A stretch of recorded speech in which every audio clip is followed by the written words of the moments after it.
ಬೆಂಗಳೂರಿಗೂ ಬಂತು ಬಿಡದಿ ಭೂಯುದ್ಧ. ಫ್ರೀಡಂ ಪಾರ್ಕ್ನಲ್ಲಿ ಟೌನ್ಶಿಪ್ ಮಹಾಸಮರ. ಅಖಾಡಕ್ಕಿಳಿದ ಬಿಜೆಪಿ, ಅಬ್ಬರಿಸಿದ ಬಿಎಸ್ವೈ. ಸಿಎಂ ಗೋಸ್ಲೋ ತಂತ್ರಕ್ಕೆ ಪ್ರತಿಯಾಗಿ ಬಿಜೆಪಿಯಿಂದ ಯೋಜನೆ ಕೈಬಿಡಿ ಪ್ರತಿಭಟನೆ. ಫ್ರೀಡಂ ಪಾರ್ಕ್ಗೆ ಯಾರೆಲ್ಲ ಬಂದಿದ್ರು, ಏನೆಲ್ಲ ಆಯಿತು? ಬೆಂಗಳೂರಲ್ಲಿ ರೈತರು, ಬಿಜೆಪಿ ನಾಯಕರು ಹೇಳಿದ್ದೇನು?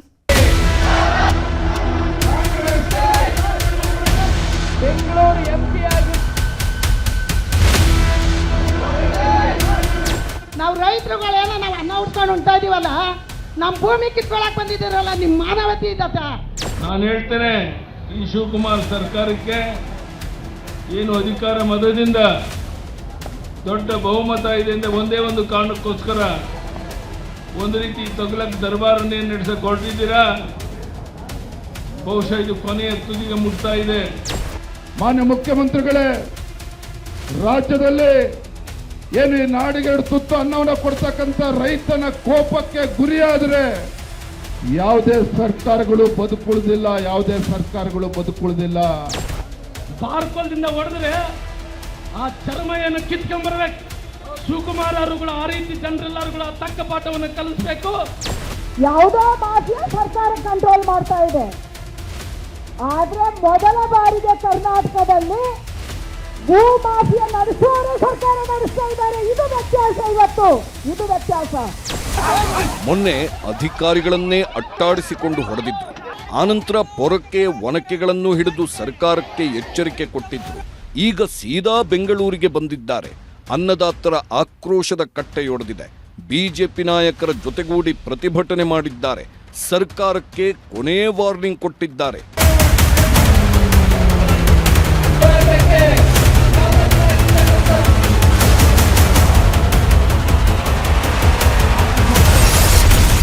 ಫ್ರೀಡಂ ಪಾರ್ಕ್ನಲ್ಲಿ ರೈತರ ಅಬ್ಬರ, ಅನ್ನದಾತರ ಜೊತೆಯಲ್ಲಿ ಬಿಎಸ್ವೈ ಸಮರ. ಟೌನ್ಶಿಪ್ ಅಲ್ಲ, ರಿಯಲ್ ಎಸ್ಟೇಟ್ ಮಾತಿನ ಬಾಣ ಬಿಟ್ಟ ಬಿಜೆಪಿ ಲೀಡರ್ಸ್. ಬಿಡದಿ ಜನ ಬೆಂಗಳೂರಿಗೆ ಬಂದಿದ್ದೇಕೆ? ರೈತರು ಕೊಟ್ಟ ವಾರ್ನಿಂಗ್ ಹೇಗಿತ್ತು? ಬಿಡದಿಯಲ್ಲಿ ರೈತರು ಜಮೀನು ಬಿಡಬಾರದು ಅಂತ ಎಷ್ಟೊಂದು ಸೀರಿಯಸ್ ಆಗಿ ತೀರ್ಮಾನ ಮಾಡಿದ್ದಾರೆ ಅಂದ್ರೆ, ಶತಾಯಗತಾಯ ಟೌನ್ಶಿಪ್ ಯೋಜನೆ ವಾಪಸ್ ಆಗಬೇಕು ಅಂತ ಹೋರಾಟ ಮಾಡ್ತಾ ಇದ್ದಾರೆ. 3-4 ದಿನ ಹೋರಾಟ ಮಾಡಿ ಬಿಟ್ಟು ಬಿಡದೆ ನೂರಾರು ದಿನಗಳಿಂದ ನಿಲ್ಲಿಸದೆ ಪ್ರತಿಭಟನೆಗಳನ್ನ ಮಾಡ್ತಾ ಇದ್ದಾರೆ. ಈಗ ಆ ಪ್ರತಿಭಟನೆ, ಆ ಕಿಚ್ಚು ಬೆಂಗಳೂರಿಗೆ ತಾಗಿದೆ.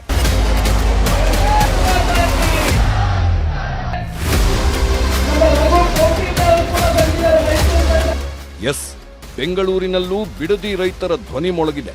ಬೇಕೇ ಬೇಕು, ನ್ಯಾಯ ಬೇಕು ಅನ್ನೋ ಸದ್ದು ಬೆಂಗಳೂರಿನ ಫ್ರೀಡಂ ಪಾರ್ಕ್ನಲ್ಲೂ ಕೇಳಿಸಿದೆ. ಈ ಬಾರಿ ರೈತರು ಏಕಾಂಗಿಯಾಗಿ ಹೋರಾಟ ಮಾಡಿಲ್ಲ. ಅವರಿಗೆ ಬಿಜೆಪಿ ಜೊತೆಯಾಗಿದೆ, ಸಹಕಾರ ಕೊಟ್ಟಿದೆ. ರೈತರನ್ನ ಬಿಡದಿಯಿಂದ ಬೆಂಗಳೂರಿಗೆ ಕರೆದುಕೊಂಡು ಬಂದು ಪ್ರತಿಭಟನೆ ಮಾಡಿಸಿದೆ. 4 ಬಸ್ಸುಗಳಲ್ಲಿ ಬಿಡದಿಯಿಂದ ರೈತರನ್ನ ಕರೆದುಕೊಂಡು ಬಂದ ಬಿಜೆಪಿ ನಾಯಕರು ನಾವು ರೈತರ ಪರ ಇದ್ದೇವೆ ಅಂತ ಹೇಳಿ ಸರ್ಕಾರವನ್ನ ತರಾಟೆಗೆ ತೆಗೆದುಕೊಂಡ್ರು.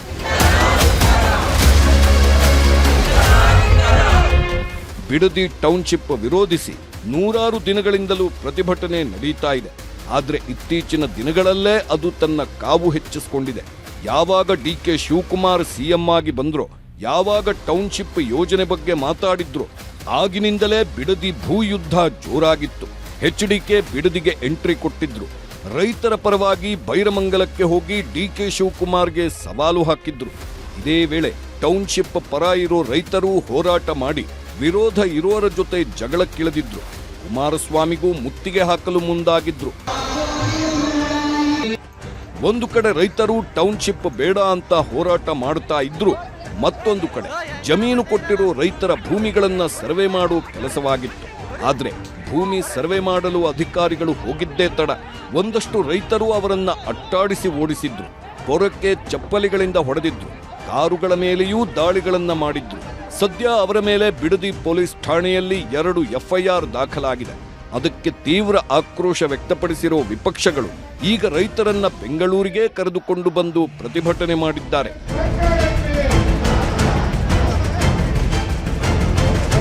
ಬಿಡದಿ ರೈತರ ಪ್ರತಿಭಟನೆ ಈಗ ಮತ್ತೊಂದು ಲೆವೆಲ್ಗೆ ಹೋಗಿದೆ, ಮತ್ತೊಂದು ಸ್ವರೂಪ ಪಡೆದುಕೊಂಡಿದೆ. ಮೊನ್ನೆ ರೈತರು ವಿಷದ ಬಾಟಲಿಗಳನ್ನ ಹಿಡಿದುಕೊಂಡು ಬಂದಿದ್ರು.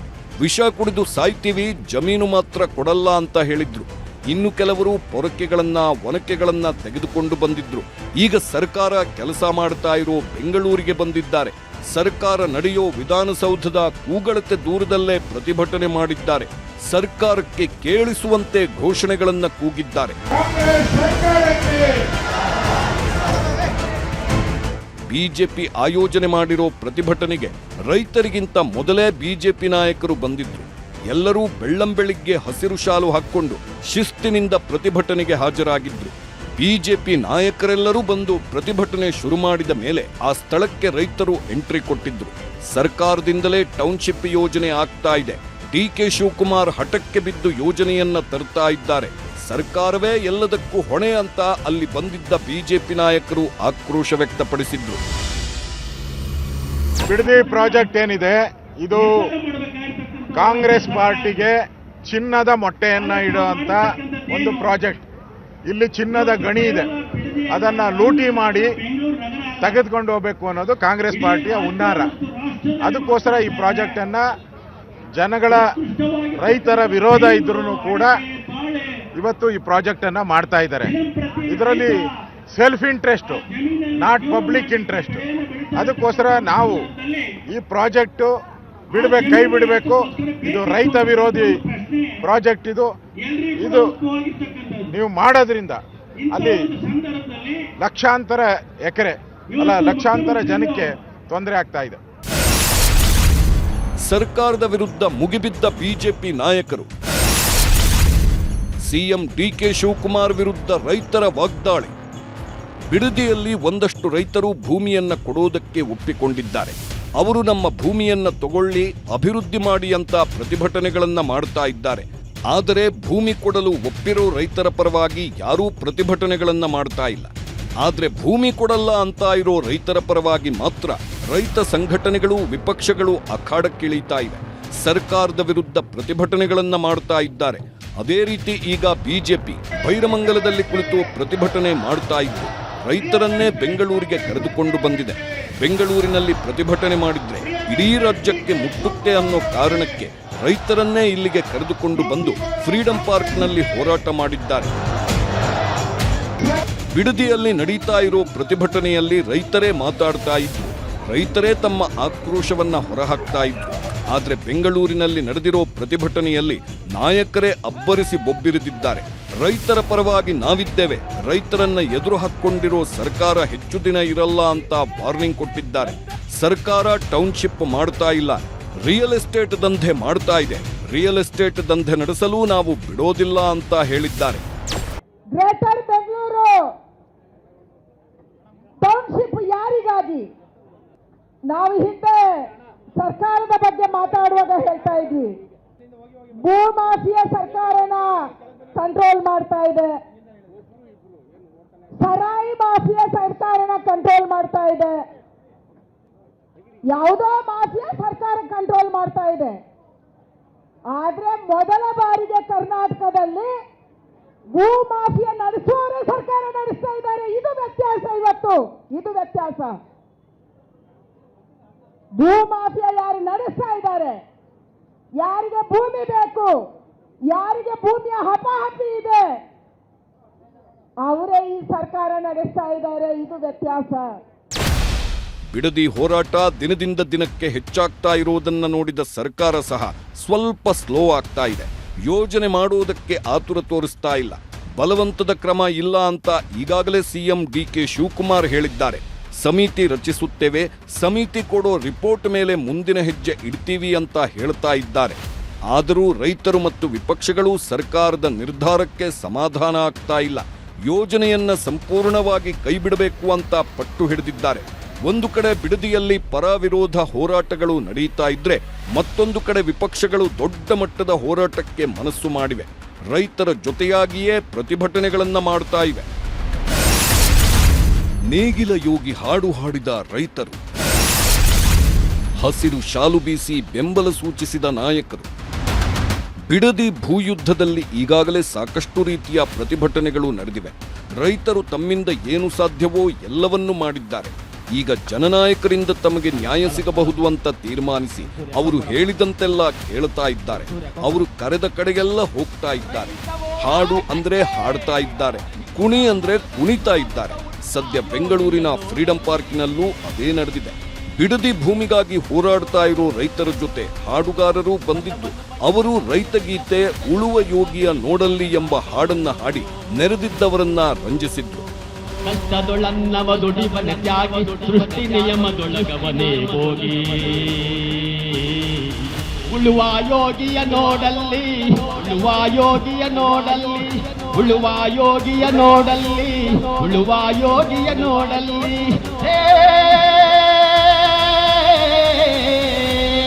ಉಳುವ ಯೋಗಿಯ ನೋಡಲ್ಲಿ ಉಳುವ ಯೋಗಿಯ ನೋಡಲ್ಲಿ. ಬಿಡದಿಯಲ್ಲಿ ಹೋರಾಟ ಮಾಡ್ತಾ ಇರೋ ರೈತರ ಮೇಲೆ ಈಗಾಗಲೇ ಕೇಸುಗಳು ಬಿದ್ದಿವೆ. ಮೊನ್ನೆ ಕಂದಾಯ ಅಧಿಕಾರಿಗಳು ಜಮೀನು ಸರ್ವೆ ಮಾಡಲು ಹೋಗಿದ್ದಾಗ ಅವರ ಮೇಲೆ ಹಲ್ಲೆ ಮಾಡಲಾಗಿತ್ತು. ಆ ಹಲ್ಲೆಯ ನಂತರ ಸುಮಾರು 11 ಮಂದಿ ರೈತರ ಮೇಲೆ 2 ಕೇಸ್ ಹಾಕಲಾಗಿದೆ. ಆ ರೀತಿ ಕೇಸ್ ಹಾಕಿದ ನಂತರ ಸಾಕಷ್ಟು ರೈತರು ಹೋರಾಟದಿಂದ ಹಿಂದೆ ಸರಿದಿದ್ರಂತೆ. ಹೋರಾಟದ ಸಹವಾಸವೇ ಬೇಡ ಅಂತ ಮನೆಗಳಿಂದ ಆಚೆ ಬಂದಿರಲಿಲ್ಲ. ಆದ್ರೆ ಸ್ವತಃ ವಿಪಕ್ಷ ನಾಯಕ ಆರ್ ಅಶೋಕ್ ಬಿಡದಿಗೆ ಹೋಗಿ ಮನೆಗಳಲ್ಲೇ ಇದ್ದ ರೈತರನ್ನ ಹೋರಾಟಕ್ಕೆ ಕರೆದುಕೊಂಡು ಬಂದಿದ್ದಾರೆ. ಮೌನವಾಗಿದ್ದವರನ್ನ ಮಾತಾಡುವಂತೆ ಮಾಡಿದ್ದಾರೆ. ಯಾವುದೇ ರೀತಿಯ ಕಂಪ್ಲೇಂಟು ಕೇಸು ಅಂತ ನಾನು ಹೋಗಿರ್ಲಿಲ್ಲಪ್ಪ, ದಯಮಾಡಿ ಅರ್ಥ ಮಾಡ್ಕೊಳ್ಳಿ. ಯಾವ ಕಂಪ್ಲೇಂಟು ಕೇಸು ಅಂತ ನನ್ನ 56 ವರ್ಷದಲ್ಲಿ ಯಾವ ಕಂಪ್ಲೇಂಟ್ ಅಲ್ಲೂ ಭಾಗಿಯಾಗಿರ್ಲಿಲ್ಲ. ನನ್ನ ಕೊಲೆ ಕೇಸಲ್ಲಿ ಸಿಲುಕಿಸಿದ್ರಲ್ಲ, 3 ದಿನ ನಿದ್ದೆ ಮಾಡಲಿಲ್ಲ. ನಾನು 3 ದಿನ ನಿದ್ದೆ ಮಾಡಲಿಲ್ಲ, ಭಯ ಬಂದ್ಬಿಡ್ತು ನನಗೆ.